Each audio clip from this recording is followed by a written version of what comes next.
Hi everyone, Dave Sugden of Evidence at Trial. Let's spend a few minutes in this short video to improve your direct examination at your next trial. In many ways, direct examination can be harder than cross-examination, especially for newer attorneys. And the reason why is because we have the limitation in direct examination where we can't ask leading questions. And in terms of our training, we've spent so much time taking depositions prior to trial experience that we've gotten used to asking leading questions, and then when it comes to calling our own witness, it can seem harder. So what do we do? Let me first talk, before I talk about how to do it, let me first talk about what the conventional wisdom is. This is from a very well-known trial text where it says, with respect to direct examination, now the best thing the advocate can do under these circumstances is to remember that the witness has something to tell and that but for him, the advocate, would probably tell it very well in his own way. The fewer interruptions, therefore, the better.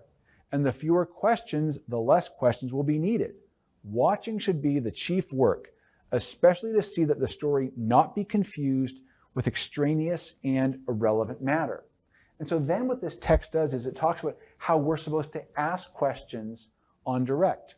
And what it says is, these connectives should be used whenever possible and necessary. The following are some of the connectives most commonly used. And we hear this all the time, where a lawyer will say, what happened then, if anything?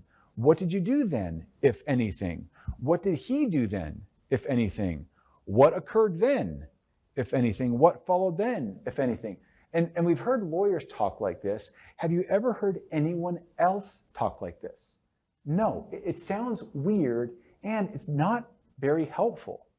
When we look at that initial advice where it says, in essence, the lawyer should just ask questions and get out of the way and let the witness tell it in his or her way, that is, let me suggest, horrible advice. Because what do you do with the witness that just is really quiet, gives one-word answers? What do you do then? What if, sometimes even worse, you have a witness that just sort of goes on and on and on? And how are you, as the advocate, able to emphasize for the jury the important things the witness is saying versus the unimportant things the witness is saying? Let me suggest, like every stage in trial, your job as the lawyer is to persuade. And so this idea on direct examination of just giving the wheel over to the witness, no. We have to make sure that we are the ones telling the story and we're the ones guiding it. The question becomes then, how do we do that without asking leading questions? And lawyers, especially newer ones, can be really concerned about this issue, and what they'll do is they'll make the mistake of writing up their questions. Because they're concerned about making sure they're not asking leading questions, they'll write up the questions. The problem with that strategy is that it prevents the lawyer from listening to the answer. Because what you're focused on is not what the witness is actually saying, but making sure that you're asking your questions. It doesn't work and it seems rehearsed. The other danger is that if there's an objection to one of the questions and you've got it written out, what do? It's easy to get tripped up when you have a script and your script has now been sustained because of an objection. So I'm going to show you a trick that works to make sure you can ask non-leading questions in a way that sounds actually natural. And what you do is you write not the question you're going to ask, but you write the answer that you want. And by writing the answer that you want, something magical happens. Because when you look at the answer, a non-leading question that's perfect and short and sounds natural will come into your head. Let's show an example. Let's assume, oh yeah, by the way, these are all the questions you don't want to ask. So let's assume this is our outline. And these are the answers that we want to get. We want the witness to say, I woke up at 8 a.m. We also want the witness to say, I felt sick when I woke up. I called the doctor. The doctor told me to go to the hospital. I drove to the hospital. That's the testimony that we want. So how could we ask that question? We know it. What time did you wake up? Non-leading. I felt sick when I woke up. How did you feel when you woke up? I called the doctor.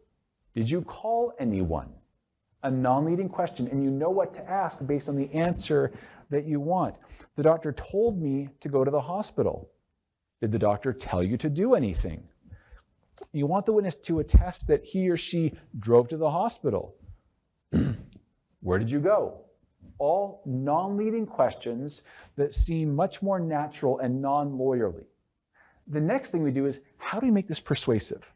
How do we make sure that we're conveying to the jury the important facts we want them to remember and them to understand? And the second trick is called looping. And what you do is, you take the important information from the witness's answer and you weave it into your next question. It's not leading, and let me illustrate what that means. So, you ask the question, what time did you wake up? And the witness says, it was about 8 a.m. And let's assume that 8 a.m. was a fact that's important to the case. Rather than just move on and hope the jury hung on to it, you then use 8 a.m. in your next question. Again, it's not leading, but you then ask, how did you feel at 8 a.m.? The witness says, well, when I got up, I felt sick. Assuming that's important, you would then say, did you call anyone as soon as you felt sick? Yes, I called my doctor. What did you tell your doctor? And I told my doctor I felt sick. And so that is a couple tricks for direct examination that can make it easier to make sure you ask non-leading questions in a natural and persuasive way. I hope this was helpful. If it was, please review, rate, subscribe, share, leave a comment, subscribe to our YouTube channel.